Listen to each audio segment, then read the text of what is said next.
I'd like to introduce to you the Noose gadget. This is a 100mm 4-inch Noose gadget, and this is a 150mm 6-inch Noose gadget. It'll also work on a 225mm line. What it's designed to do, whatever that noose will go over, it will remove from the sewer. So if someone's used rods, fishing rod, length of trunking, alkathene pipe, I've had all sorts out, wooden battens. Once that noose is over it and it's engaged, it will hold on to it and it will remove it from the sewer. I'll just show you firstly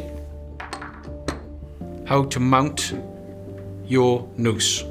You feed it through so you've got plenty of excess, and inside the kit you'll have a little rolling pin. You set the wire in the groove and you roll it in just like you would pastry.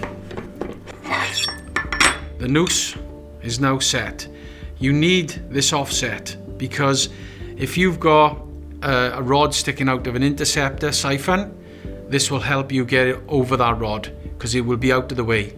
That offset keeps that noose out of the way until your rod is in the right position. After jetting, you would put your camera down to see what obstruction is in the line. Then you choose which tool you need. You on your camera, it will say how far down the item is. So if it's 10 meters, you'll need 5 2-meter rods and one 1-meter rod. And on the end of the 1-meter rod, you would apply the handle, which will enable you to maneuver the tool on the end to where you need it. You set up your retrieval head like this. It's got a wheel, so it will ride over displaced joints and it will get you to where you need to be. When you're setting up, you use the Bailey Products retrieval rods, and they'll come with a little rubber grommet on the end which stop the rods undoing. I'll just see if I can show you that. Yeah, you can see that in shot. Always tighten with a spanner. For demonstration purposes, this is finger tight. To stop the cord, the noose prematurely pulling, you need to apply some insulation tape to the rod because the noose on the end here sometimes catches in a joint and will prematurely pull the noose and activate it when you don't want it to be activated.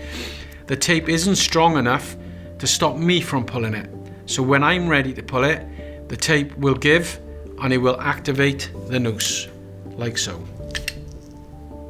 You now feed your rods with your noose down the line. Be careful not to twist the rods. You need to keep the rod and the rope straight so they don't entwine. Once you've got your product, so you've got your, say, a rod down inside the sewer, when you're activating that noose, you need to push forward on the rod a little bit because you need to counter the push and pull. Because if I just pulled, it'd pull the noose off the rod. So to counter that, you need to push forward at the same time as you're pulling backwards. And once you've got the rod or length of batten or piece of wood or fishing rod in the noose, you then leave go of the rods and you're going to be pulling out on the rope alone, because when you pull out on the rope, it will keep a tight noose on the debris coming out the sewer. And then you just pull back and remove it from the sewer, taking each rod off at a time as it comes out of the manhole to shorten it. And then you've successfully removed the debris from the sewer.